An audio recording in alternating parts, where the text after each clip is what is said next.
Hello everyone, welcome back to Buried Files. Tonight we venture deep into the forgotten highways of America with 8 disturbing tales that will make you question every roadside stop and small-town detour. In this episode, we will explore the twisted reality of cross-country travel through a collection of chilling accounts involving phantom population signs, synchronized diners, and the eerie patterns that emerge when travelers find themselves trapped on roads that refuse to let them leave. These stories have been compiled from first-hand testimonies of motorists who experienced the impossible along America's most desolate stretches of asphalt. Each narrative draws from documented incidents reported by those who survived encounters with the unexplained phenomena that lurk between destinations.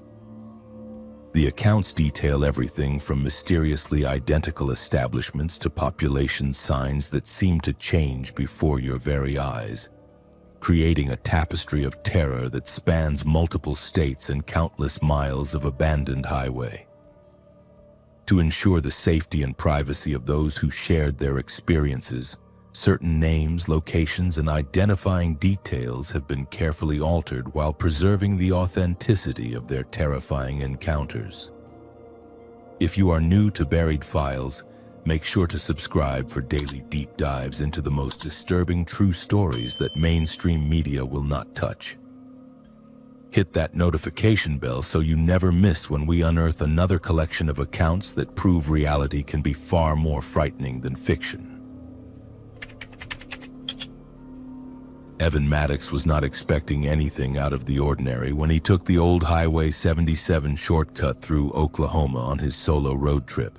He had driven from Chicago to Austin dozens of times for work, always taking the same interstate routes, but this time his GPS had malfunctioned just outside Tulsa, and he found himself following a series of state highways that promised to cut 2 hours off his usual drive time. The sun was beginning to set behind him as he passed through what appeared to be a string of forgotten towns, each one smaller and more weathered than the last. The first thing he noticed was how remarkably similar each town looked. Every settlement seemed to have the same basic layout: a main street with faded storefronts, a single traffic light that blinked yellow in all directions, and a small diner with neon signs that flickered intermittently in the growing dusk. But what really caught his attention were the population signs.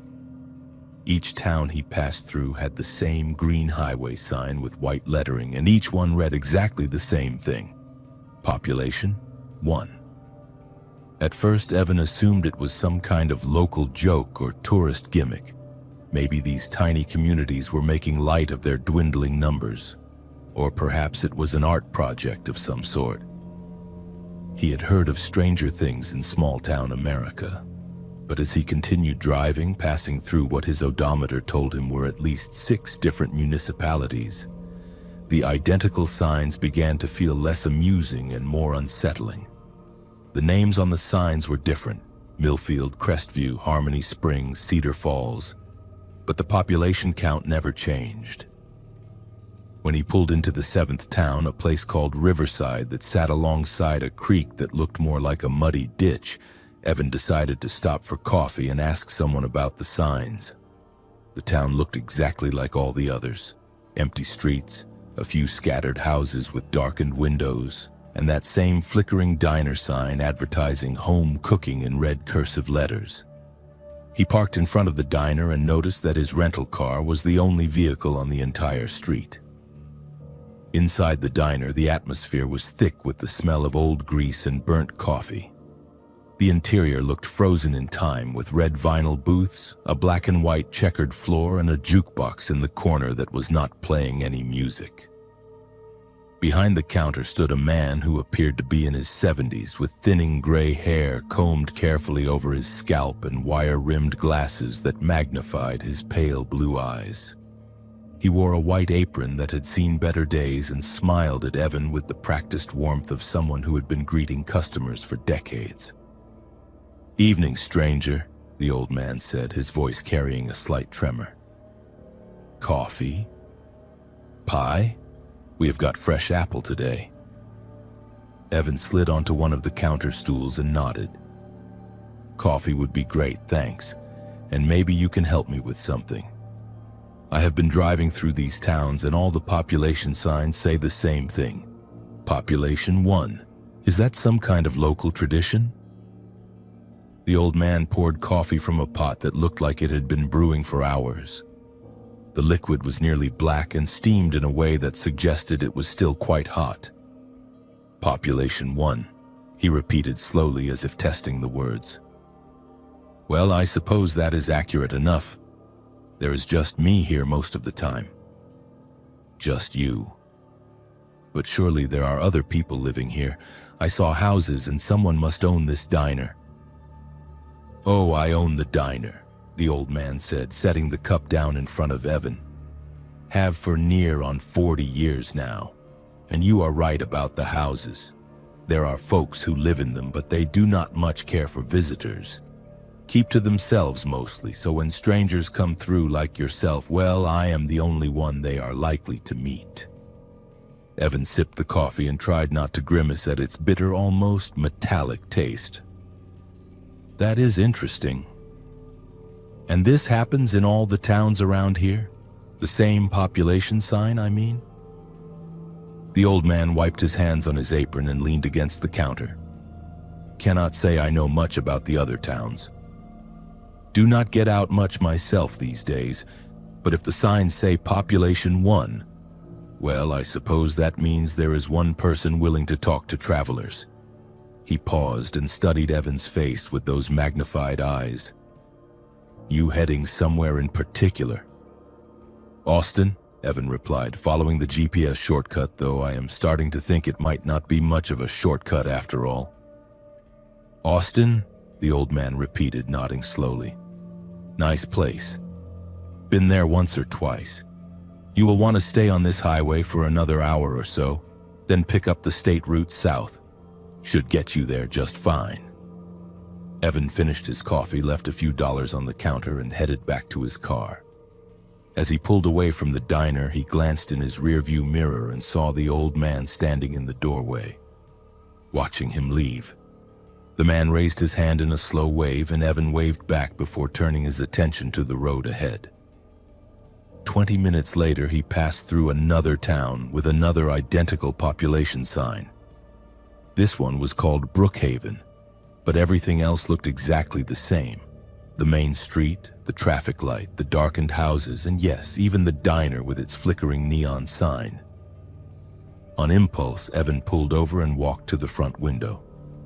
Inside, he could see the same red vinyl booths, the same checkered floor, and behind the counter, the same elderly man in the white apron. Evan stood at the window for a long moment, trying to process what he was seeing. It had to be a different person, perhaps the old man's brother or cousin. Small towns often had families that looked remarkably similar. But as he watched, the man behind the counter looked up and met his eyes through the glass. The man smiled and raised his hand in the exact same slow wave that Evan had received 20 minutes earlier in Riverside. He hurried back to his car and continued driving, his hands gripping the steering wheel more tightly than necessary. The rational part of his mind offered explanations. These were franchise diners designed to look identical. The man he had seen was probably an employee who worked at multiple locations, and the population signs were indeed some kind of regional marketing scheme. But as he passed through Millbrook, then Clearwater, then Pine Ridge, each with its own identical diner and its own glimpse of the same elderly man, Evan found it increasingly difficult to maintain his faith in rational explanations. By the time he reached the 9th town, he was no longer stopping. He had tried calling his girlfriend, his office, even his insurance company, but his phone showed no signal despite indicating full bars. The radio produced nothing but static no matter which station he tried. The sun had set completely now, and the only light came from his headlights and the occasional street lamp that worked well enough to cast weak pools of yellow illumination. The 10th town was called Sunset Grove, and as Evan drove through its empty main street, he saw something that made him slam on the brakes. In front of the diner, parked in the exact same spot where he had left his rental car in Riverside, was an identical silver sedan with the same license plate number as his own vehicle. Evan sat in his car, engine running, staring at what appeared to be his own rental car parked in front of a diner he was certain he had never visited. He got out slowly and walked to the other vehicle. The license plate was definitely identical to his own, down to the small scratch near the bottom right corner where he had scraped against a parking meter in Chicago. He peered through the windows and saw his own duffel bag on the back seat, his phone charger plugged into the dashboard outlet, and his coffee cup from that morning still sitting in the cup holder. The door to the diner opened, and the elderly man stepped out onto the sidewalk. He was no longer wearing his apron, and his wire-rimmed glasses caught the light from the street lamp overhead. "Evening, stranger," he said in that same tremulous voice. "Been waiting for you to get back. Left your car here earlier, remember? Had coffee and pie, asked about the population signs." Evan backed away from the man, bumping into his own car, the one he had been driving. "I have never been here before." "That is not my car." The old man smiled and reached into his pocket, producing a set of keys that he held up for Evan to see. "Of course it is your car. Here are your keys. Left them on the counter when you paid for your coffee." He paused and tilted his head slightly, studying Evan's face with those pale, magnified eyes. "Though I suppose you might be confused. Happens sometimes to folks passing through. All these towns look the same after a while, easy to lose track of where you have been." "What is this place?" Evan whispered, looking around at the empty street, the darkened houses, the identical diner that he was absolutely certain he had seen in every town for the past 2 hours. "This is Sunset Grove," the old man replied. "Population 1. Always has been, always will be. And you, stranger, you are just passing through. Like everyone else who takes this shortcut. Round and round, town to town, looking for Austin. Most folks figure it out eventually." Evan ran back to what he thought was his car and fumbled with the door handle. It was locked. He patted his pockets frantically, but his keys were nowhere to be found. Behind him, he could hear the old man chuckling softly. "Keys are right here," the man called out, jangling them in the air. "But you might want to think about whether you really want to keep driving. After all, you have got at least a dozen more towns to get through before you reach Austin, and every single one of them has got a population of exactly 1. Jacob Dorsey had seen his share of cheap motels, but the Cuervo roadside lodge looked untouched since the 1950s. As a traveling pharmaceutical sales representative, he had stayed in hundreds of budget accommodations across the Southwest, from corporate chains to family-owned establishments that barely qualified as habitable.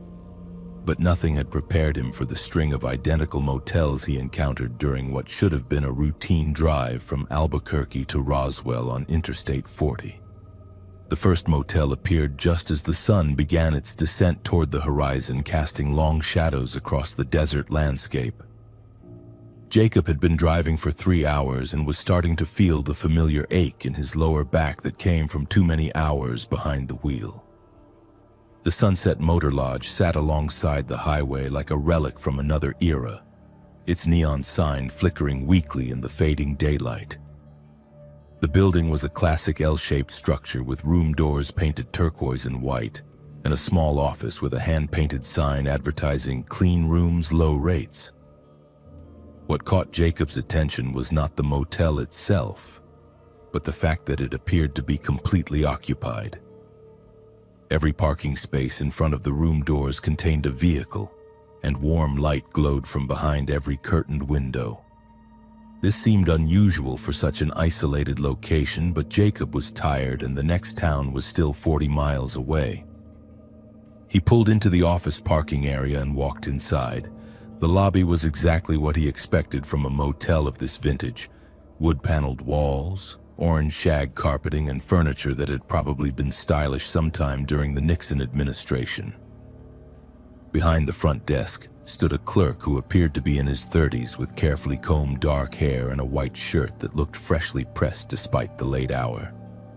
The man smiled with professional courtesy and spoke in a voice that carried a slight accent Jacob could not quite identify. "Good evening, sir. Welcome to the Sunset Motor Lodge. How can I help you tonight?" "I would like a room for one night," Jacob replied, setting his credit card on the counter. "Non-smoking if you have it available." The clerk consulted a ledger that looked decades old, running his finger down columns of handwritten entries. "I am afraid we are completely booked tonight, sir. Every room is occupied. Perhaps you might try the Desert Rose Motor Inn about 20 miles down the highway. They usually have availability." Jacob glanced through the window at the parking lot where he could indeed see vehicles parked in front of every room. Disappointed but not surprised, he thanked the clerk and returned to his car. 20 miles later, he found the Desert Rose Motor Inn, which looked remarkably similar to the Sunset Motor Lodge. Same L-shaped design, same turquoise and white paint scheme, same flickering neon sign. Even the landscaping appeared identical, with the same arrangement of desert plants and decorative rocks. The parking lot was also completely full, and when Jacob entered the office, he found himself facing what appeared to be the same desk clerk. The man had the same carefully combed dark hair, the same white pressed shirt, and the same slight accent. He smiled with identical professional courtesy and spoke the exact same words. "Good evening, sir.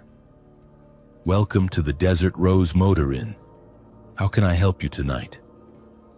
Jacob stared at the man for a moment, trying to process what he was seeing. "Are you the same person who was working at the Sunset Motor Lodge?" The clerk looked genuinely puzzled. "I am sorry, sir, but I do not know what you mean. I have been working here at the Desert Rose all evening. Are you looking for a room?" "Yes, but let me guess, you are completely booked." The clerk consulted his ledger with the same finger-down-the-column gesture Jacob had seen 20 miles earlier. "I am afraid that is correct, sir. Every room is occupied. Perhaps you might try the Roadrunner Motel about 15 miles down the highway. They usually have availability." Jacob left without another word and continued driving, but his confusion deepened when he found the Roadrunner Motel. It was identical to the previous two establishments in every detail he could observe. Same architecture, same color scheme, same neon sign, same fully occupied parking lot.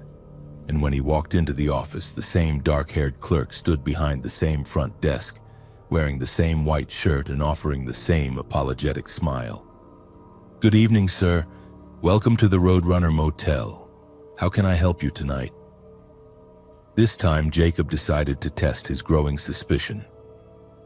"I am looking for a room, but I imagine you are going to tell me that you are completely booked and suggest I try another motel down the highway." The clerk's smile never wavered, but something flickered in his eyes that might have been confusion, or perhaps annoyance. "That is correct, sir. We are fully occupied tonight. Perhaps you might try the Cactus Flower Inn about 18 miles down the highway. They usually have availability." Jacob drove to the Cactus Flower Inn, then the Tumbleweed Motor Court, then the Painted Desert Lodge. Each establishment was architecturally identical to the others, each had a fully occupied parking lot, and each was staffed by what appeared to be the same desk clerk offering the same apologetic explanation and the same suggestion to try the next motel down the highway. By the time Jacob reached the 7th motel, he was no longer surprised to find the same setup. But he was beginning to feel a creeping sense of anxiety that had nothing to do with his difficulty finding accommodation. At the Silverado Motor Inn, Jacob decided to walk around the building and peer through the windows of the occupied rooms. What he saw made his anxiety transform into genuine fear. Every room appeared to contain the same scene: A single bed with the same floral bedspread, the same wooden nightstand with the same brass lamp, and the same framed portrait hanging above the headboard. The portrait showed a woman in 1950s attire with dark hair and a serene expression, painted in the realistic style common to that era. But more disturbing than the identical room layouts was the complete absence of any actual occupants. Despite the vehicles parked outside and the warm light glowing from within, Jacob could not see a single person in any of the rooms. The beds were neatly made, the televisions were turned off, and there were no personal belongings visible anywhere. Yet somehow, these rooms were all supposedly occupied. He returned to the office and confronted the clerk directly. There is nobody staying in those rooms. They are all empty. The clerk's professional smile remained unchanged. I am sorry, sir, but that is incorrect. We are fully booked tonight. Our guests value their privacy and many of them retire early. Perhaps you might try the Desert Star Motel about 12 miles down the highway. They usually have availability. Jacob left the Silverado Motor Inn and drove through the night, encountering 6 more identical motels over the next 40 miles. Each one was staffed by the same clerk. Each was supposedly fully booked, and each had parking lots filled with vehicles that never seemed to move. At the Desert Star Motel, Jacob noticed that many of the cars in the parking lot were vintage models from the 1950s and 1960s, perfectly maintained but obviously decades old. Other vehicles appeared more modern but had license plates from states he had never heard of, with letter and number combinations that did not follow any system he recognized. As dawn approached, Jacob found himself at the 13th identical motel, the Atomic Age Motor Lodge. He was exhausted, confused, and beginning to question his own sanity. The lack of sleep combined with the repetitive encounters had created a dreamlike quality to the entire experience. When he walked into the office, the same clerk stood behind the same desk. But this time, something was different. Good evening, sir. Welcome to the Atomic Age Motor Lodge. How can I help you tonight? It is morning now, Jacob pointed out, gesturing toward the windows where early sunlight was beginning to filter through. The clerk glanced toward the windows, and for the first time, his professional composure seemed to crack slightly. Of course, sir. How can I help you this morning? I want to know what is happening here. I have been to 13 identical motels, all staffed by someone who looks exactly like you, all supposedly booked solid. But there is nobody actually staying in any of the rooms.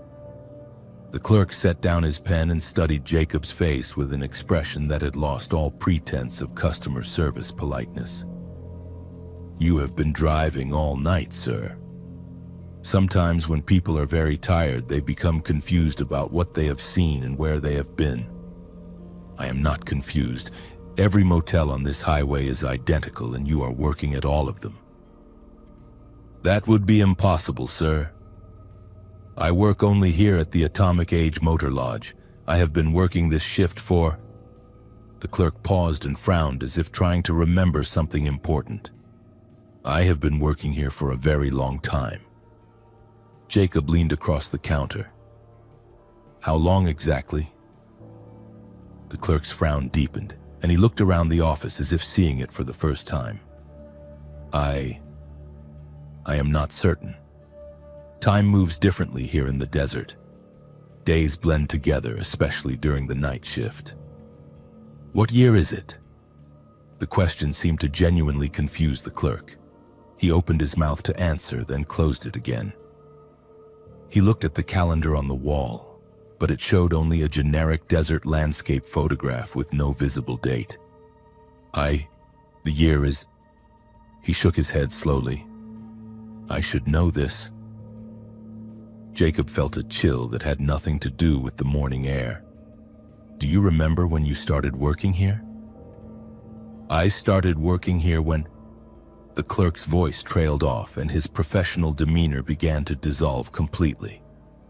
I remember putting on this shirt. I remember someone showing me how to use the ledger. But I cannot remember who showed me or when it happened, or what I was doing before. The man behind the counter was no longer a clerk, but something else entirely. Something that had been playing the role of a clerk for so long that the performance had become its reality. Jacob backed toward the door, understanding finally that he had stumbled into something far more disturbing than a case of identical architecture. "The guests in the rooms," Jacob said quietly. "They are not really there, are they?"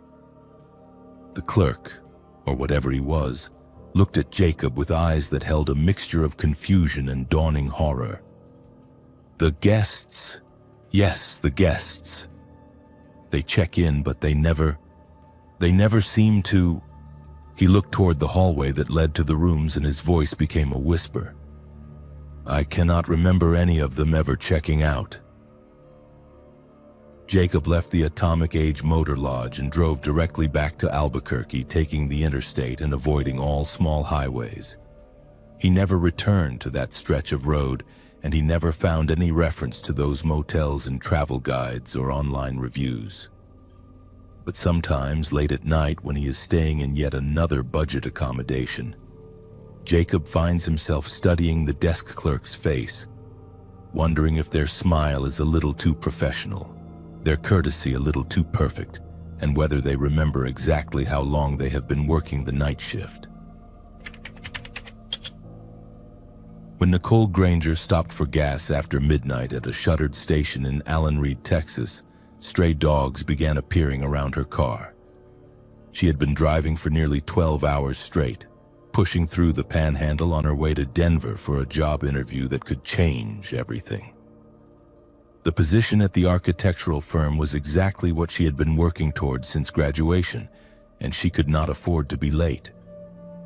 That was why she had chosen to drive through the night instead of stopping at a motel, relying on truck stop coffee and sheer determination to keep her eyes open. The gas station looked like it had been abandoned for years. Weeds grew through cracks in the concrete, and the pumps were covered with plastic bags and out-of-order signs. But her fuel gauge was hovering dangerously close to empty, and according to her GPS, this was the only station for another 40 miles. She pulled up to the least damaged-looking pump and tried her credit card, knowing it would not work but hoping anyway. The screen remained dark and lifeless as she sat in her car, debating whether to risk continuing on her current fuel level. Nicole noticed movement in her peripheral vision. A dog had emerged from behind the abandoned service bay, a medium-sized mutt with patchy brown and white fur that looked like it had not seen a good meal in weeks.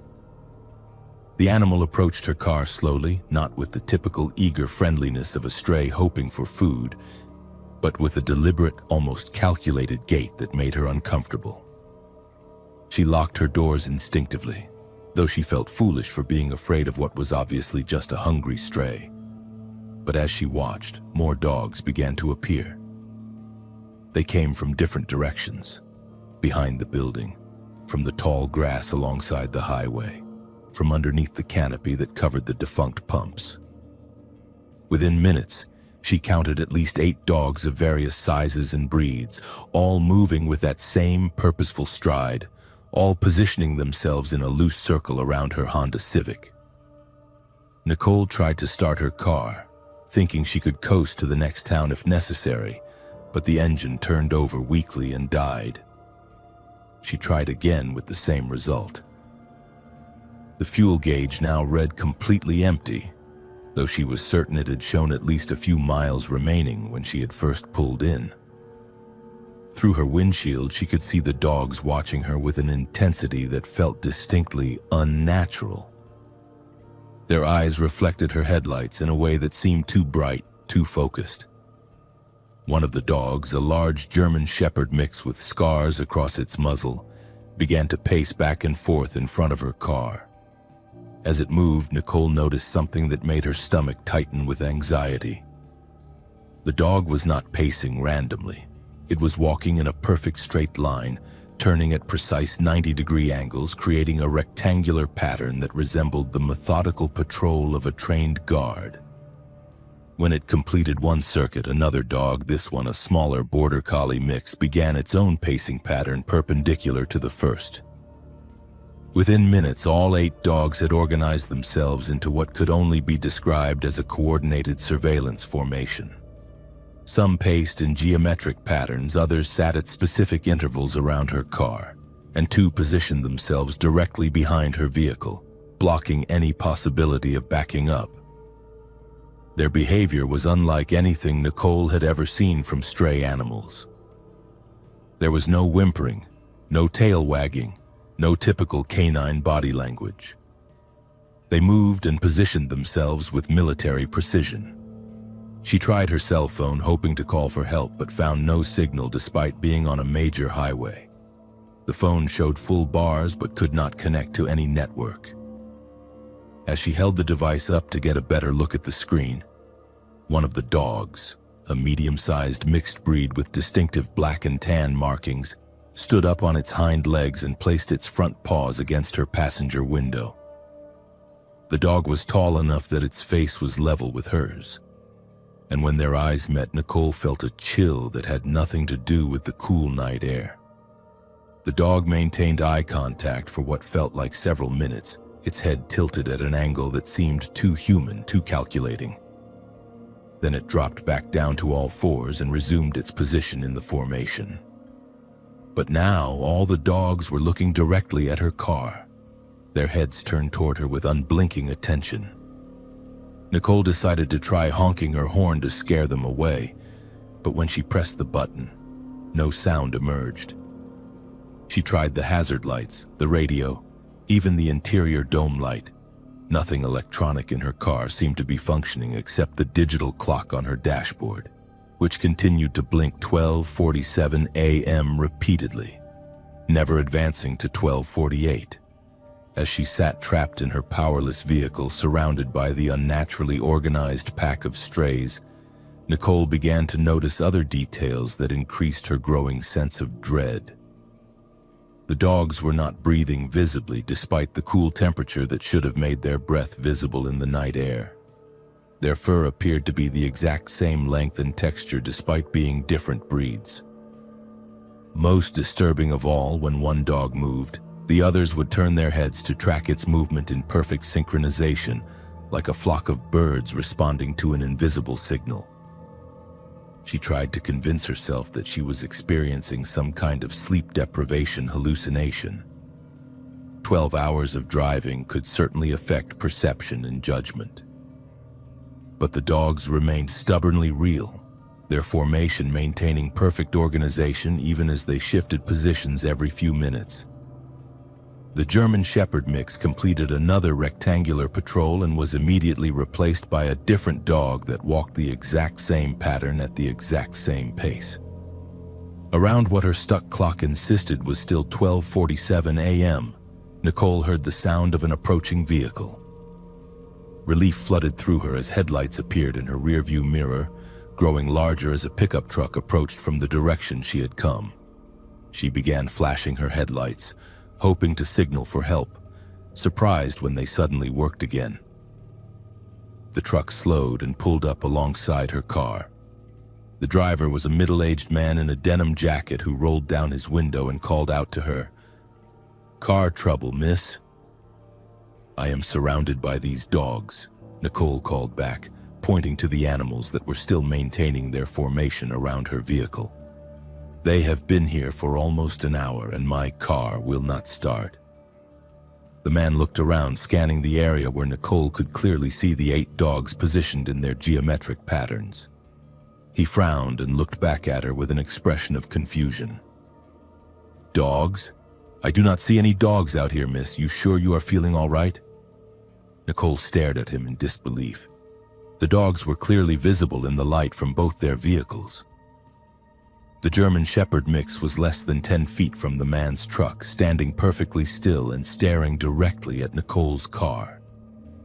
"They are right there," she insisted, pointing again. 8 of them. They have been surrounding my car." The man followed her gesture and shook his head slowly. "Miss, there is nothing out here but empty pavement and some tumbleweeds. Maybe you have been driving too long. Sometimes the mind plays tricks when you are overtired." As if responding to some unseen signal, all 8 dogs simultaneously turned and began walking away from Nicole's car. They moved in perfect formation, maintaining their spacing and coordination as they disappeared into the darkness beyond the reach of the headlights. Within 30 seconds, they were completely gone, leaving no trace that they had ever been there. Nicole tried her ignition again, and this time her car started immediately. The fuel gauge showed a quarter tank, and all her electronics were functioning normally. Her clock read 12:48 a.m. and continued advancing as usual. She thanked the man profusely, and he followed her to the next town to make sure she was safe, never mentioning the dogs again. But Nicole's relief was short-lived. As she continued toward Denver, passing through a series of small Texas towns connected by long stretches of empty highway, she began to see the dogs again. First just 1 or 2 at the edge of her headlight beams, then larger groups positioned alongside the road. They never approached her car directly, but they were always there, watching from the shadows, maintaining that same unnatural coordination. In Claude, she stopped at a 24-hour truck stop and mentioned the dogs to the cashier, a tired-looking woman in her 50s. "Stray dogs? Honey, we do not have any stray dogs around here. County keeps pretty tight control on that sort of thing." But when Nicole looked out the window of the store, she could see at least 6 dogs positioned in the parking lot, all facing her rental car, all perfectly still. By the time she reached Amarillo, Nicole had counted the same 8 dogs in every town she passed through. Always the same breeds, always the same formation, always that same eerie coordination, and always invisible to everyone except her. The German Shepherd mixed with the scarred muzzle, the Border Collie with the intelligent eyes, the black and tan mixed breed that had stood against her window. They followed her route like a supernatural escort, appearing and disappearing but never truly leaving. She never made it to her job interview in Denver. Instead, Nicole turned around in Amarillo and drove straight back to Oklahoma, taking the interstate and avoiding small towns entirely. But even now, 6 months later, she occasionally sees them in her neighborhood. Always watching, always coordinated, always just visible enough to remind her that some roads lead to places where the normal rules do not apply, and some encounters follow you long after you think you have escaped. Lillian Pierce pulled off Route 66, hungry and desperate, only to find every diner with the same 3 waitresses and identical jukeboxes. She had been driving for 16 hours straight from Phoenix to Chicago, pushing through Arizona and New Mexico on what was supposed to be a simple relocation trip for her new marketing job. The moving truck with all her belongings had left 3 days earlier, and she was following in her Honda with just a suitcase and her laptop, planning to make the drive in 2 days with an overnight stop in Amarillo. But everything had gone wrong from the moment she left Phoenix. First, her usual route was blocked by construction that her GPS had not accounted for. Then a minor fender bender had cost her 2 hours dealing with insurance and police reports. By the time she found herself on the old Route 66 through New Mexico, it was nearly midnight and she had not eaten a proper meal since breakfast. Her stomach was cramping with hunger, and she knew she needed food and coffee if she was going to make it safely to her planned stop. The first diner appeared like a beacon in the darkness, its neon sign casting red and blue light across the empty highway. Mel's Diner glowed in cursive script above a classic streamlined building that looked like it had been transplanted directly from the 1950s. Through the large windows, Lillian could see warm yellow light and what appeared to be a busy interior. She pulled into the gravel parking lot, grateful to finally find a place that was still open at this late hour. Inside, the diner was exactly what she expected. Red vinyl booths, Black and white checkered floor, chrome fixtures, and the lingering aroma of grilled meat and fresh coffee. What struck her immediately was how perfectly preserved everything looked, as if the entire establishment had been frozen in time during the Eisenhower administration. Even the jukebox in the corner was an authentic Wurlitzer with bubble lights and chrome detailing that gleamed under the fluorescent lighting. 3 waitresses worked the dining room, and Lillian found herself studying them with the eye of someone who had spent years in customer service herself.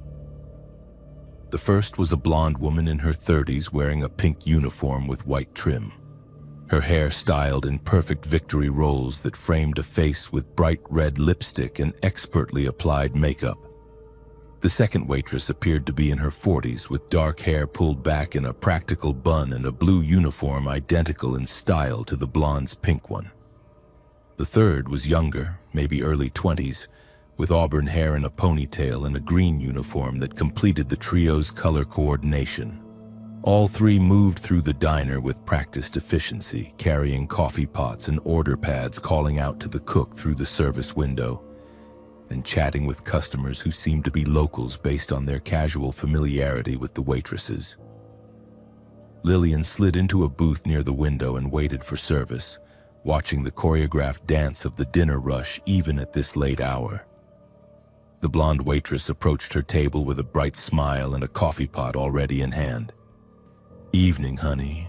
Welcome to Mel's. Coffee to start you off?" "Please," Lillian replied, turning over the heavy ceramic mug that sat waiting on the table. "And could I get a menu?" "Of course, sugar." The waitress filled her cup and produced a laminated menu from her apron pocket.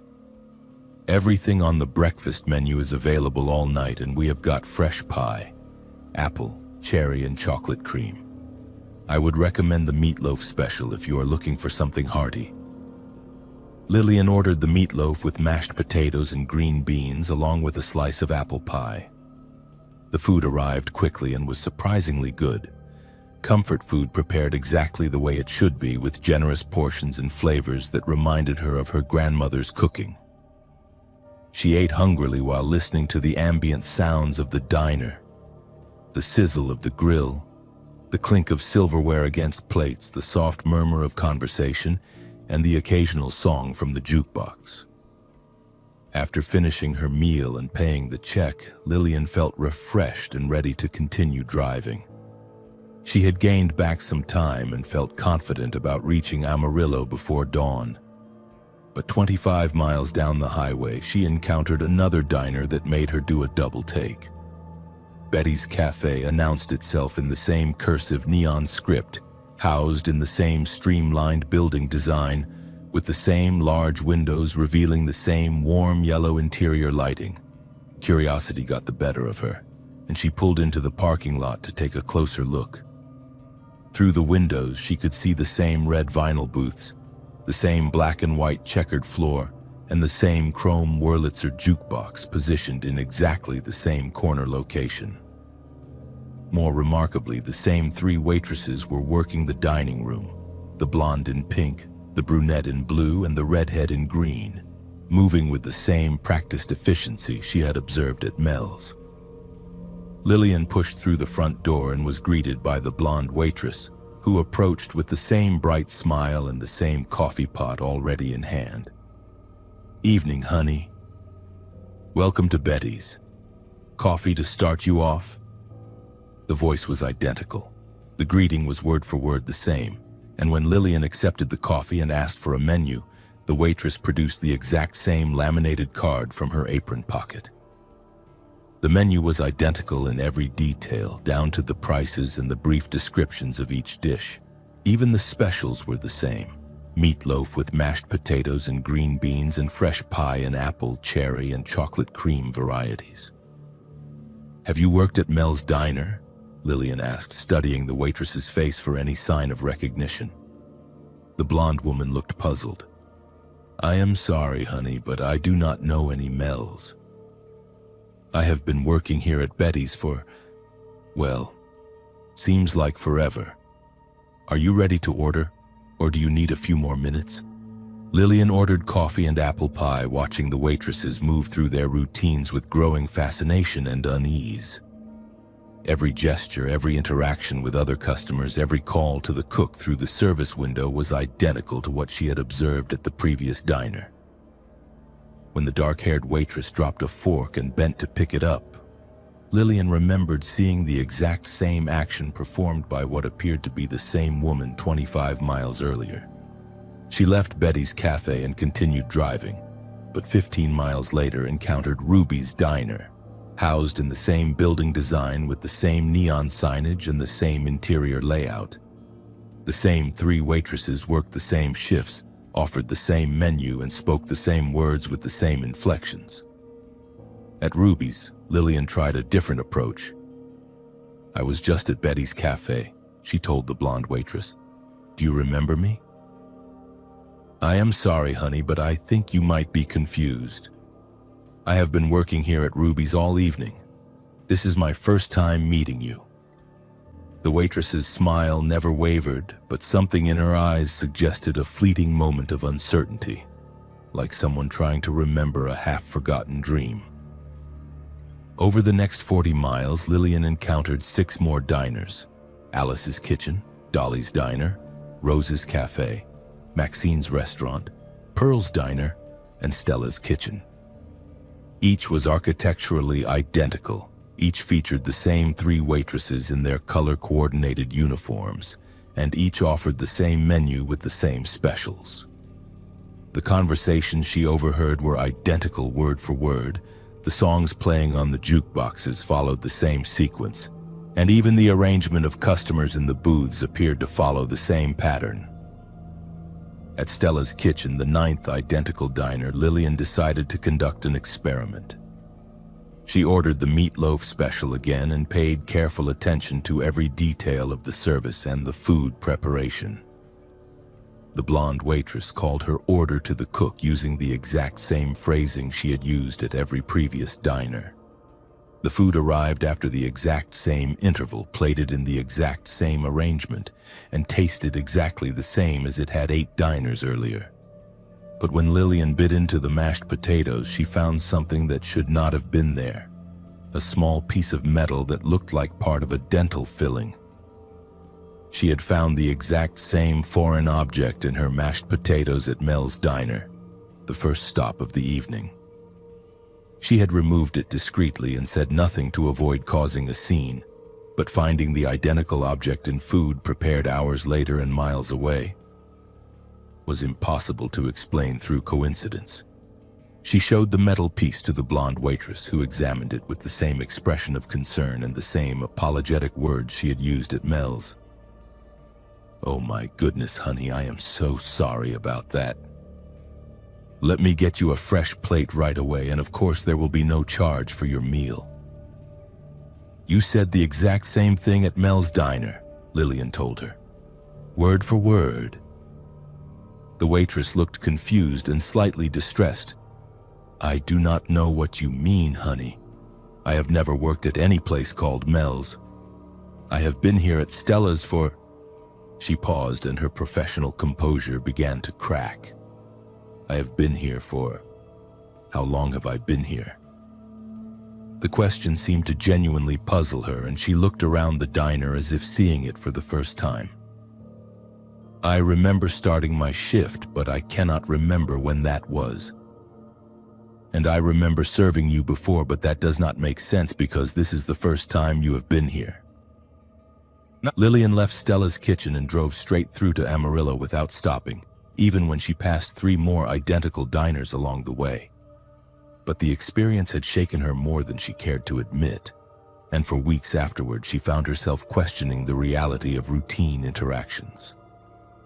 Whenever she encountered friendly, efficient service at restaurants, she wondered if the employees truly remembered her from previous visits, or if they were simply performing the same scripted interactions they had been repeating for longer than anyone could remember. Derek Fox's phone died just past Goffs, California, and the road suddenly emptied of all traffic. He had been driving from Las Vegas to Los Angeles on what should have been a routine trip to meet with potential investors for his tech startup, but a wrong turn near Needles had led him onto a series of increasingly desolate back roads through the Mojave Desert. The GPS on his phone had been acting erratically for the past hour, recalculating his route every few minutes and directing him through ghost towns and abandoned settlements that did not appear on any map he could find. Goff's was the kind of place that existed more as a historical footnote than an actual community. Once a thriving railroad town during the early 20th century, it now consisted of little more than a few weathered buildings, a defunct general store, and a population sign that read, Goff's, Population 23 in faded green lettering. Derek had stopped there briefly to check his directions, but when he tried to restart his phone after it died, nothing happened. The device was completely unresponsive despite having shown a full charge just minutes earlier. What disturbed him most was the sudden absence of traffic. For the past 2 hours, he had been sharing the road with a steady stream of vehicles, trucks, RVs, and cars making their way between California and Nevada. But the moment his phone died, the highway became completely empty in both directions. The silence was so complete that he could hear his own heartbeat and the whisper of wind across the desert sand. As Derek continued driving west, hoping to find a town large enough to have cell service and directions back to the interstate, he noticed that the population signs were changing. The first sign after Goff's read Fenner, Population 24. 20 miles later, he passed through what appeared to be the remains of Cadiz, where the sign announced Population 25. Each successive town showed an increase of exactly 1 person, despite the fact that most of these settlements consisted of nothing more than abandoned buildings and empty lots. By the time he reached a place called Amboy, the population sign read Population 31. And for the first time since leaving Goff's, Derek saw actual signs of human habitation. Lights were on in some of the buildings, and he could see movement behind the windows of what appeared to be a small cafe. But as he drove slowly through the main street, the people he glimpsed were all standing perfectly still, positioned at regular intervals along the sidewalks and in doorways. They were not engaged in any activity that would explain their presence. Not talking to each other, not waiting for transportation, not even looking around with the casual curiosity of people watching a stranger drive through their town. Instead, they stood motionless and silent, all facing the same direction, all watching Derek's car with the same unnaturally focused attention. Men, women, and what appeared to be a few teenagers, all dressed in clothing that looked decades out of date, all maintaining the same rigid posture. Derek slowed his car to get a better look at these silent observers, and as he did, he noticed that their eyes followed his movement with mechanical precision. When he turned his head to look at a group standing near what had once been a gas station, every person in the group turned their head at exactly the same angle to maintain eye contact. When he accelerated past a row of storefronts, the people positioned in front of each building stepped forward in perfect synchronization. At the edge of Amboy, another population sign announced the next town, Baghdad, Population 32. But as Derek read the sign, he noticed something that made his hands tighten on the steering wheel. Written in smaller letters beneath the population count in what appeared to be fresh black marker were the words, "Welcome Derek." He stopped the car and stared at the sign, trying to process what he was seeing. There was no logical explanation for how his name could appear on a highway sign in the middle of the Mojave Desert. He had not spoken to anyone since his phone died, had not provided identification to anyone, and had not even stopped his car until this moment. Yet there it was, written in block letters that looked like they had been added recently to an otherwise weathered sign. Derek got out of his car to examine the sign more closely, hoping to find some explanation for what he was seeing. As he approached, he could hear the faint sound of footsteps on gravel behind him. He turned around and saw that several of the silent figures from Amboy had followed him, walking in single file along the shoulder of the highway. They maintained their rigid posture and fixed stares, but they were definitely moving, closing the distance between themselves and his car at a steady, measured pace. He quickly got back in his car and continued driving toward Baghdad, but now he was being followed by what appeared to be an entire procession of silent figures. In his rearview mirror, he could see them walking in perfect formation along the center line of the highway, moving faster than any normal walking pace would allow. They covered ground with the mechanical efficiency of machines, never breaking stride, never changing their synchronized movement. Baghdad turned out to be slightly larger than Amboy, with more buildings and more lights, but the same eerie population of motionless figures positioned throughout the town. The population sign at the entrance read Population 32. But as Derek drove past, he saw the number change to 33, the digits physically rotating like those on an old mechanical odometer. At the exit sign, new text had appeared. "Thanks for visiting, Derek. Drive safely." The pattern continued through Essex, Ludlow, and Newberry Springs. Each town showed a population count that was exactly one higher than the previous settlement, and each town's signs included personal messages addressed to him by name. Derek is welcome in Essex, population 34. Ludlow appreciates Derek's visit, population 35. Newberry Springs hopes Derek will stay, population 36. But more disturbing than the personalized signs was the growing number of silent figures that populated each town. In Essex, there were dozens of them positioned along the main street. In Ludlow, they filled the sidewalks and stood in organized rows in empty lots.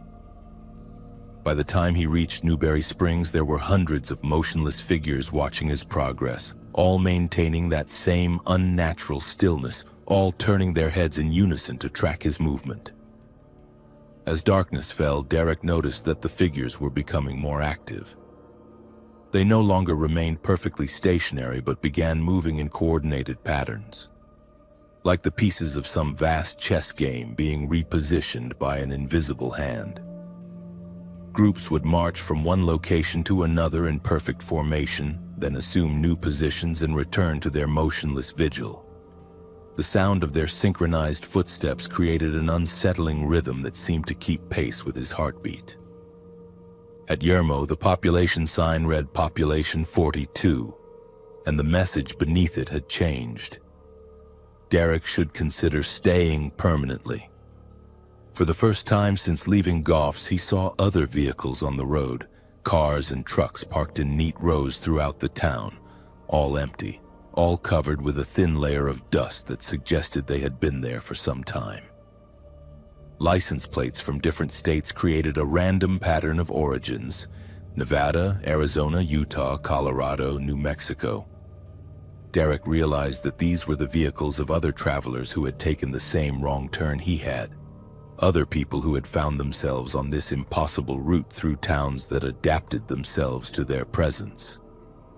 The silent figures were not residents of these communities, but visitors who had arrived before him, transformed into part of the strange ecosystem that populated this stretch of desert highway. As he approached the sign marking the exit from Yermo, Derek saw that the population count had changed again. It now read Population 43, and beneath it, in fresh black letters, "Welcome home, Derek." He pressed harder on the accelerator, desperate to reach a real town with real people and working communication. But the road ahead seemed to stretch endlessly through the desert. Behind him, the procession of silent figures had grown into a massive crowd that filled the highway from shoulder to shoulder. They moved with that same mechanical precision, but now they were gaining on him despite his increased speed. When his fuel gauge dropped to a quarter tank, Derek began to panic. He had been driving for hours through impossible towns populated by silent watchers, and he had no idea how to escape the loop he had found himself trapped within. Every sign pointed to more settlements ahead, each promising a population count one higher than the last, each offering increasingly insistent invitations for him to stay. At Barstow, which according to its sign now had a population of 44, Derek made a desperate decision. Instead of continuing on the main road, he turned onto what appeared to be a service road leading back toward the interstate. The road was unmarked and poorly maintained, but it headed in the right direction and seemed to offer a way out of the endless succession of ghost towns.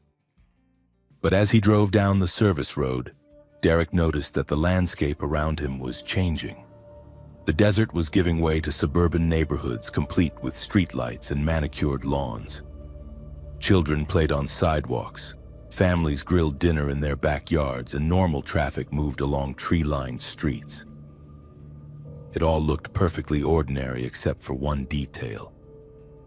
Every person he could see, from the children on the sidewalks to the families in their yards, stood perfectly motionless and stared directly at his car as he passed. A sign at the entrance to the suburban area read, "Welcome to Derek's neighborhood, Population 1." Driving east from Springfield, Missouri on a stormy evening, Blair Rowe kept hearing phantom church bells near every crossroads. She had left her apartment in Springfield at sunset, planning to drive through the night to reach her sister's house in Arkansas for a family emergency. The storm had developed unexpectedly, turning what should have been a straightforward 5-hour drive into a treacherous journey through sheets of rain and flashes of lightning that illuminated the rural landscape in stark, unsettling moments. Blair had taken Highway 60 east, but construction detours and washed-out bridges had forced her onto a series of smaller state roads that wound through the Ozark foothills. Her GPS kept losing signal in the storm, leaving her to navigate by road signs and intuition through communities she had never heard of despite living in Missouri her entire life. The rain was so heavy that her windshield wipers could barely keep up, and she found herself driving well below the speed limit, gripping the steering wheel with white knuckles. The first time she heard the bells, Blair assumed they were coming from her radio.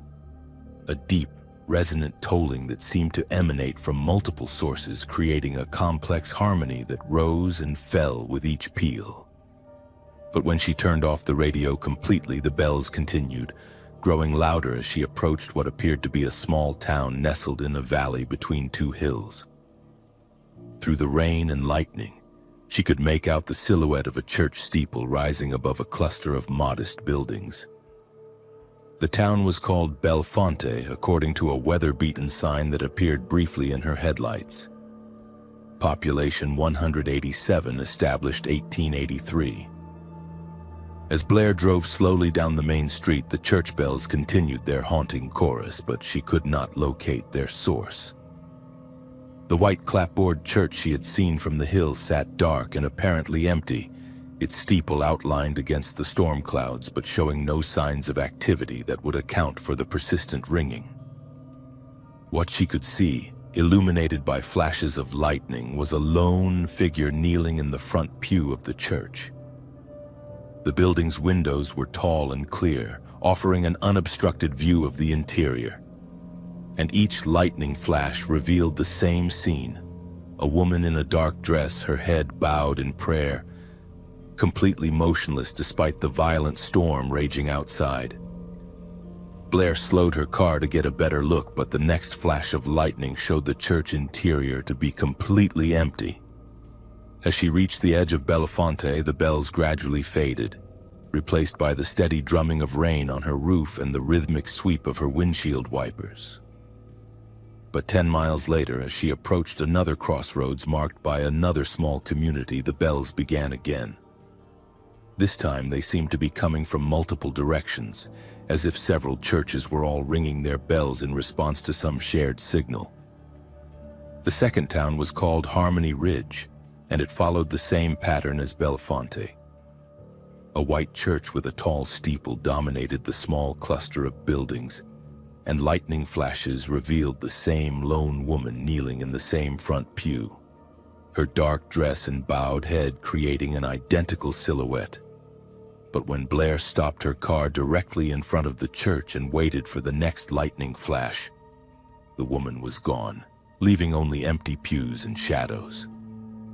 Blair began to feel a creeping anxiety that had nothing to do with the storm or her sister's emergency. She had lived in Missouri long enough to be familiar with rural church communities, but the persistence of the bells and the repeated sighting of the praying woman felt deeply wrong. Small towns did not ring their church bells during violent thunderstorms, and the same woman could not possibly be kneeling in multiple churches separated by miles of winding road. At the third town, Millfield Chapel, Blair made the decision to stop and investigate. She parked her car in front of the church and sat for several minutes, listening to the bells that continued to ring despite the apparent absence of anyone to operate them. The sound was definitely coming from the church building, but she could see no movement in the bell tower, no ropes being pulled, no mechanical apparatus that might explain the continuous tolling. Through the rain-streaked windows, lightning revealed the interior of the church in stark detail. Simple wooden pews arranged in neat rows, a plain altar at the front, and kneeling in the first pew, the same woman in the same dark dress maintaining the same posture of prayer. This time, Blair was determined to get a closer look. She grabbed her umbrella and ran through the rain to the church's front door. The door was unlocked, and Blair stepped inside to find herself in a typical rural church interior. The air smelled of old wood and candle wax, and everything appeared exactly as it had through the windows. But the front pew was empty. There was no sign that anyone had been kneeling there, no indication that the church had been occupied at any point during the evening. Yet the bells continued to ring overhead, their sound now deafeningly loud in the enclosed space. Blair called out, "Hello? Is anyone here?" but received no response other than the continuous tolling of the bells. She walked to the front of the church and examined the pew where she had seen the woman kneeling. The wood showed no signs of recent use, no indentation in the kneeling pad, no warmth that would indicate someone had been there moments before. But on the floor beside the pew, she found a small prayer book bound in black leather. Opening the book, Blair found that every page contained the same prayer written in careful script. "Lord, guide the travelers safely home through the storm. Protect them from the darkness that waits at the crossroads. Let them find sanctuary in your house." The prayer was repeated hundreds of times throughout the book, the handwriting becoming increasingly erratic toward the end, as if the writer had been growing more desperate or distressed with each repetition. Blair left the church and returned to her car, but now she could hear the bells from multiple directions simultaneously. Behind her, the bells of Millfield Chapel continued their steady tolling. Ahead of her, she could hear the bells of what must be the next town's church beginning their own rhythm. To the north and south, fainter bell sounds suggested that the entire region was filled with churches all ringing at once, creating a complex symphony of bronze and iron that rose above the storm. The pattern repeated at Mount Zion, Pleasant Valley, Cedar Grove, and Bethel Heights. Each town featured the same white church with the same tall steeple. Each had bells that rang continuously during her visit, and each revealed the same kneeling woman who vanished whenever Blair tried to approach. At Bethel Heights, she decided to test her growing suspicion by remaining parked in front of the church for a full hour. During that hour, Blair witnessed something that defied all rational explanation. Every few minutes, lightning would illuminate the church interior and reveal the woman kneeling in prayer. But the woman's position changed slightly with each flash, as if she were moving through the motions of a prolonged prayer session in stop-motion animation. Her head would lift slightly, then bow deeper. Her hands would clasp and unclasp. Her body would sway almost imperceptibly from side to side. When Blair finally left Bethel Heights, she made a disturbing discovery. Her car's clock, which had been working perfectly when she left Springfield, now showed the same time it had when she first entered Belafonte. 9:47 p.m. Despite having driven for what felt like several hours and visited multiple towns, no time appeared to have passed. Her phone was equally unreliable, showing no signal and a frozen timestamp that matched her car's clock. The bells continued to guide her from town to town, always growing louder as she approached each community and fading as she left, but never stopping completely. At Grace Chapel, the prayer book she found was identical to the one in Millfield Chapel, down to the same handwriting and the same increasingly frantic repetition of the same prayer. At New Hope Methodist, she discovered that the bells were actually coming from the steeple. But the bell tower was completely empty. No bells, no ropes, no mechanism that could produce the sounds she was hearing. As Blair drove through what must have been the 12th identical town, she began to understand that she was trapped in some kind of loop centered around the storm and the churches. Each community existed only long enough for her to experience the bells, witness the praying woman, and find the prayer book before the pattern reset and directed her toward the next crossroads. The woman in the dark dress was not a person, but a memory, endlessly repeating the same desperate prayer for travelers caught in storms just like the one Blair was experiencing. When she finally reached a town called Sanctuary Hills, Blair found that the church doors were locked, but taped to the front entrance was a handwritten note. "Blair, the bells will stop ringing when you stop running. The woman in the pew has been praying for you specifically. She knows your sister is safe. Go home." Blair stared at the note, which was written in the same careful script she had seen in all the prayer books. Somehow the mysterious woman had known her name, known about her sister, known that she was driving through the storm because of a family emergency. When she looked through the church windows one last time, the woman was there in the front pew, but now she was looking directly at Blair and smiling. The bells stopped ringing. The storm began to clear. And when Blair checked her phone, she found 17 missed calls from her sister, all saying the same thing. The emergency had been resolved, everyone was fine, and she should turn around and go home. According to the timestamps, the calls had been coming in since 9:47 p.m. Tyrell Boone and his two companions struggled to find a working light past Amboy when dusk fell. Every lamppost flickered in unison. The three college friends had been driving from San Bernardino to Las Vegas for spring break, taking the scenic route through the Mojave Desert to avoid the crowded interstate. Tyrell was behind the wheel of his older brother's Jeep Cherokee, with Marcus riding shotgun and Devin stretched out in the back seat, all of them looking forward to a week of freedom before returning to their engineering studies at Cal Poly. They had stopped in Amboy earlier that afternoon to take pictures at the famous Roy's Motel and Cafe, the iconic Route 66 landmark that had been featured in countless movies and travel documentaries. The town was essentially a ghost town now, with just a few residents maintaining the historic buildings for tourists, but in the harsh desert sunlight it had possessed a certain nostalgic charm. Now, as evening approached and they found themselves still in the area due to a detour caused by a jackknife truck on the main highway, Amboy felt completely different. The change began subtly as the sun disappeared behind the western mountains. Streetlights that had been invisible during the day began to flicker on throughout the small community, but instead of providing steady illumination, they pulsed in a synchronized pattern that was immediately noticeable and deeply unsettling. Every lamppost, every porch light, every illuminated sign followed the exact same rhythm. 3 seconds on, 1 second off, repeated endlessly. "That is weird," Marcus said, pointing toward the main street where a dozen lights were flashing in perfect unison. "Looks like they have got some kind of electrical problem." Tyrell slowed the Jeep and pulled over to get a better look at the phenomenon. The lights were not just flickering randomly. They were following a precise pattern that suggested either a coordinated system or a widespread electrical fault affecting the entire town.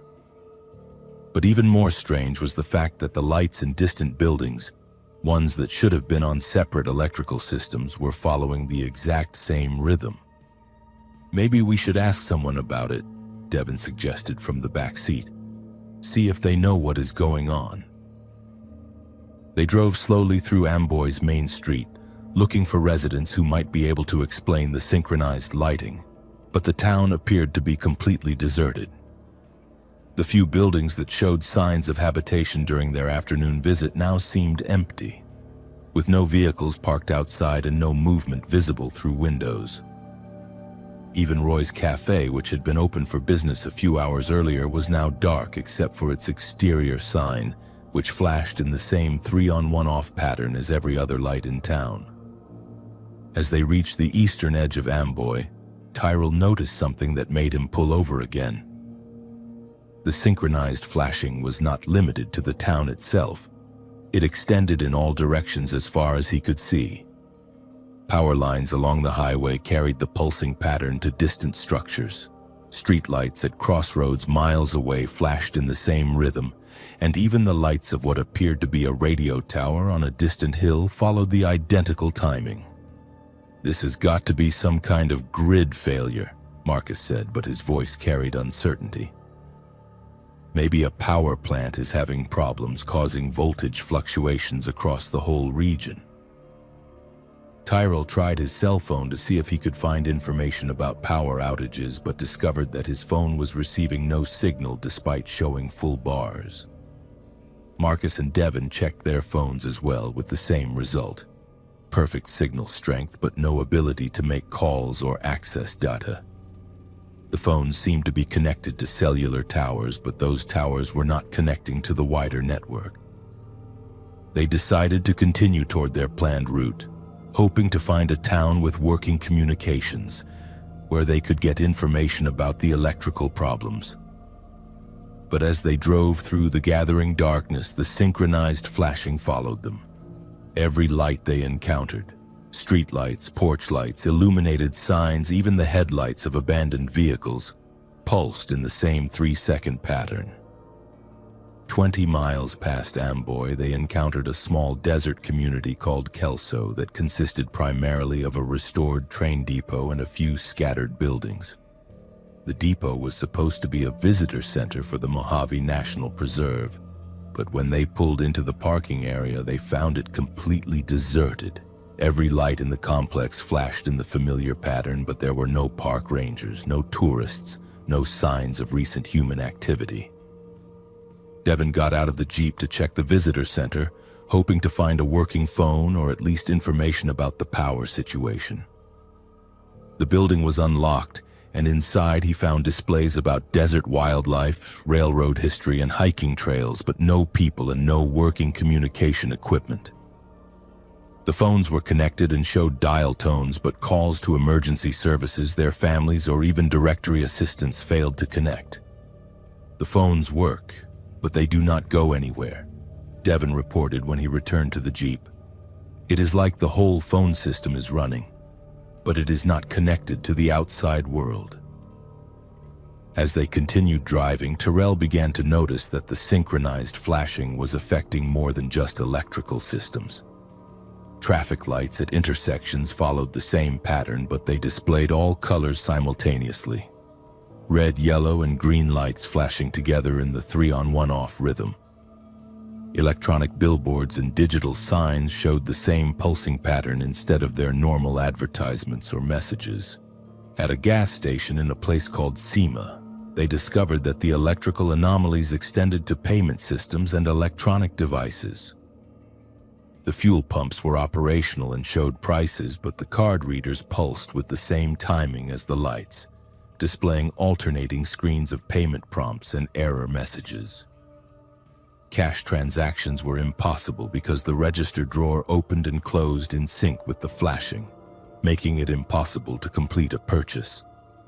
"We need to get out of this area," Marcus said, studying their roadmap by the light of a flashlight that had started flickering in the same pattern as everything else. "Whatever is causing this, it is spreading. Our flashlight should not be affected by external power systems, but it is following the same timing." They tried to leave the affected area by taking a different route, heading south toward Interstate 40, but found that the synchronized flashing extended in all directions. Every town they passed through was caught in the same electrical anomaly, and every electronic device they encountered had been affected. Even their Jeep's headlights and dashboard lights were now pulsing in the 3-on-1-off pattern. At a truck stop near Needles, they encountered other travelers who were experiencing the same phenomenon. A family from Phoenix reported that their GPS had been showing impossible routes through towns that did not exist on any map. A couple from Utah said their car radio was receiving broadcasts from the 1950s, complete with advertisements for products that had not been manufactured in decades. A lone trucker claimed that every CB radio channel was carrying the same repeated message. All travelers proceed to designated gathering point. Follow the lights. Gathering point? Tyrell asked. What gathering point? The trucker pointed toward the western horizon, where a concentration of flashing lights created a bright pulse visible even from miles away. That direction. Every light is pointing that way, and every road seems to lead there eventually. I have been trying to get to Barstow for 6 hours, but every detour, every alternate route, they all curve back toward those lights. Tyrell, Marcus, and Devin decided to investigate the gathering point, partly out of curiosity and partly because their attempts to leave the area had been unsuccessful. Every road they tried seemed to lead them in a wide circle that gradually spiraled toward the concentration of lights on the western horizon. Their fuel gauge showed they had plenty of gas, but the needle pulsed with the same rhythm as everything else, making it impossible to know their actual fuel level. As they approached the source of the concentrated flashing, they found themselves in what appeared to be a temporary settlement that had sprung up in the desert. Hundreds of vehicles were arranged in concentric circles around a central area where the light pulses were brightest and most frequent. Cars, trucks, RVs, and motorcycles from across the southwest were parked in organized rows, but there were no people visible anywhere. All the vehicles had their lights on: headlights, taillights, hazard lights, interior lights, and all were flashing in perfect synchronization. The effect was hypnotic and overwhelming, creating a strobe light environment that made it difficult to focus on any single object or maintain normal depth perception. The sound was equally disturbing. Hundreds of turn signals, hazard lights, and electronic warning systems clicking in unison, creating a mechanical rhythm that seemed to match their heartbeats. "Where is everyone?" Devin asked, getting out of the Jeep to investigate the nearest vehicles. The cars were empty but showed signs of recent occupation: keys in ignitions, personal belongings on seats, cell phones plugged into chargers. But there were no people anywhere in the gathering. As they walked among the empty vehicles, Tyrell noticed that each car's radio was tuned to the same frequency and broadcasting the same message on repeat. Phase 1 complete. All travelers have arrived at the designated coordinates. Phase 2 will commence at the designated time. Please remain with your vehicles. The message was spoken in a calm, professional voice that could have belonged to any radio announcer. But it was being broadcast simultaneously from hundreds of car radios, creating an echoing effect that made the words seem to come from the desert itself. And as they listened, Tyrell realized that the flashing lights were not random or caused by electrical failure. They were counting down to something. The 3-on-1-off pattern was not a malfunction but a timer, and as midnight approached, the pattern began to change. The lights pulsed faster, then slower, then in more complex rhythms that seemed to correspond to some kind of signal or code.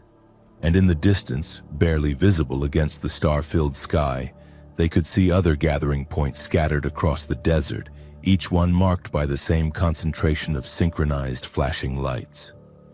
"We need to leave," Marcus whispered. But when they returned to their Jeep, they found that the engine would not start. The electrical system was fully operational, lights and radio working perfectly, but the starter remained silent. Around them, hundreds of other vehicles sat in the same condition, powered but immobilized, their owners nowhere to be found, all waiting for Phase 2 to begin. Valerie Riggs mapped ghost towns for a blog, but when every single population sign started adding her name, she realized she could not leave. For 3 years, she had been documenting the abandoned communities scattered across the American West, photographing empty buildings and researching the histories of places that time had forgotten. Her blog, Forgotten America, had developed a modest but dedicated following among urban explorers, history enthusiasts, and people who shared her fascination with places where life had once thrived but had long since moved on. This particular trip had taken her through Nevada and into Eastern California, following rumors of a cluster of ghost towns connected by an old mining road that supposedly offered some of the best preserved 19th century architecture in the region. She had started in Goldfield, Nevada, working her way south through settlements with names like Silver Peak, Lida, and Gold Point, each one providing material for detailed blog posts complete with historical photographs, population statistics, and GPS coordinates for other explorers who might want to visit. The first unusual sign appeared as she was leaving Gold Point, heading toward a place called Palmetto that was marked on her vintage maps but did not show up in modern GPS systems. The standard highway sign read Gold Point, population 7, as she had expected. But underneath the official text, someone had added a hand-painted addendum in neat black letters. "Thanks for visiting, Valerie." She stopped her Toyota 4Runner and got out to photograph the sign, assuming it was either a coincidence or perhaps the work of locals who had recognized her from her blog. Small communities often took pride in visitors who documented their history, and it was not unusual for residents to leave messages for returning travelers. But when she examined the paint more closely, it appeared to have been applied with the same materials and techniques as the original sign, showing the same weathering and age that should have taken years to develop. Palmetto was exactly the kind of place Valerie specialized in documenting. A collection of sagging wooden buildings, rusted mining equipment, and empty lots marked only by crumbling foundations. According to her research, the town had been abandoned since the 1940s when the last mining operation shut down, leaving behind a population of 0 that had remained unchanged for 8 decades. But when she drove past the entrance sign, it read Palmetto, population 0. "Welcome back, Valerie." The welcome back message troubled her because she had never been to Palmetto before. Her blog archives contained no mention of the town, her photographs showed no previous visits, and her GPS tracking history had no record of her ever being in this area. Yet the sign clearly indicated that this was not her first visit, written in the same official style as the population count and showing the same weathered appearance as if it had been there for years.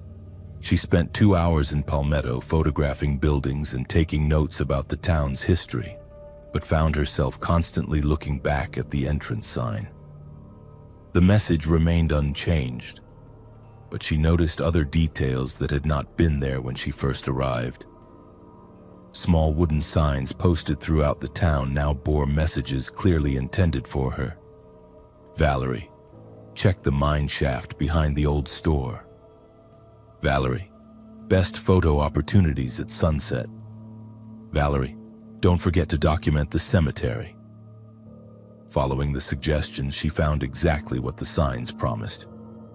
The mine shaft contained some of the best preserved mining equipment she had ever photographed. The sunset lighting created dramatic shadows that made for compelling images.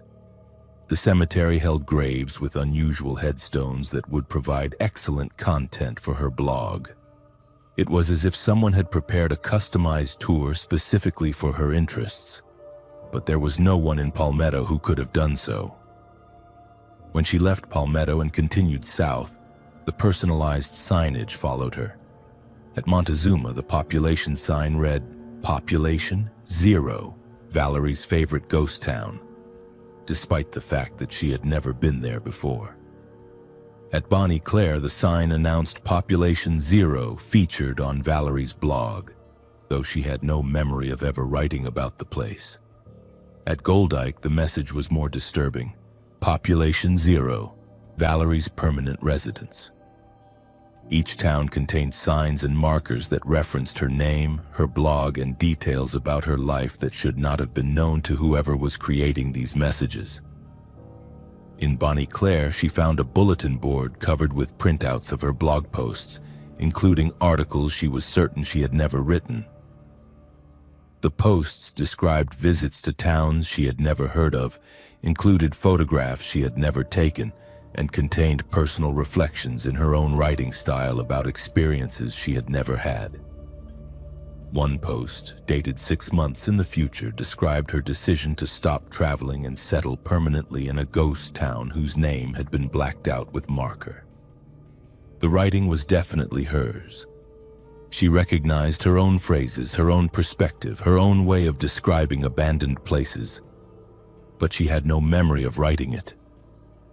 According to the post, she had grown tired of constantly moving from place to place and had found a town that felt like home, where she could continue her documentation work without the need to keep traveling. At Rhyolite, which according to her maps should have been a major ghost town with substantial ruins and tourist facilities, Valerie found something that made her question her own sanity. The town was exactly as she remembered it from a visit 2 years earlier, complete with the concrete ruins of the Cook Bank building and the famous Bottle House. But according to the entrance sign, this was Rhyolite, Population 1, home of blogger Valerie Riggs. More disturbing was the presence of her own Toyota 4Runner parked in front of the visitor center. The vehicle was identical to hers in every detail, down to the dents in the bumper and the camping equipment visible through the rear windows. The license plate was the same, and when she looked through the driver's side window, she could see her own backpack on the passenger seat and her own coffee mug in the cup holder. Inside the visitor center, she found a display case dedicated to her work. Professional photographs showed her documenting various ghost towns, including several she was certain she had never visited.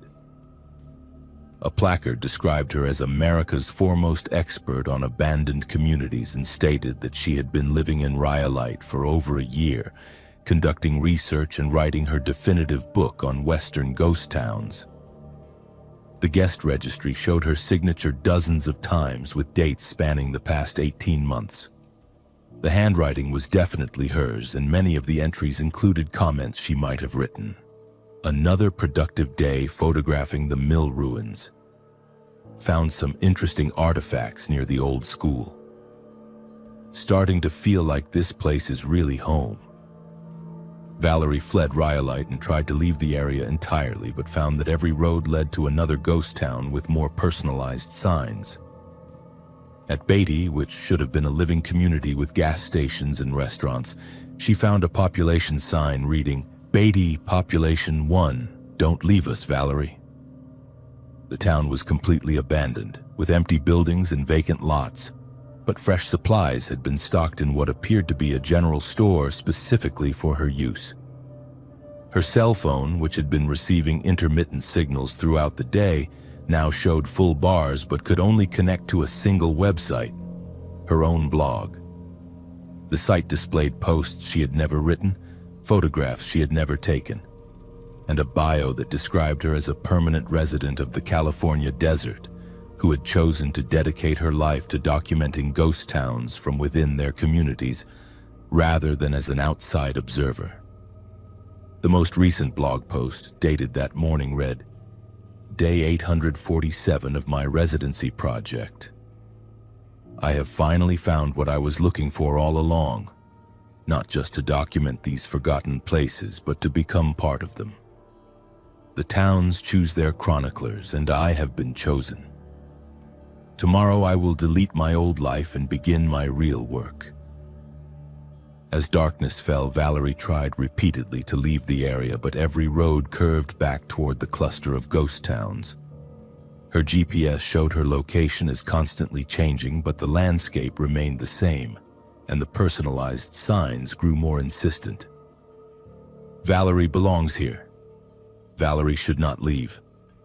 Valerie has work to finish. Population 1, Valerie Riggs, permanent resident. At midnight, she found herself parked in front of a sign that read simply, Home, Population 1.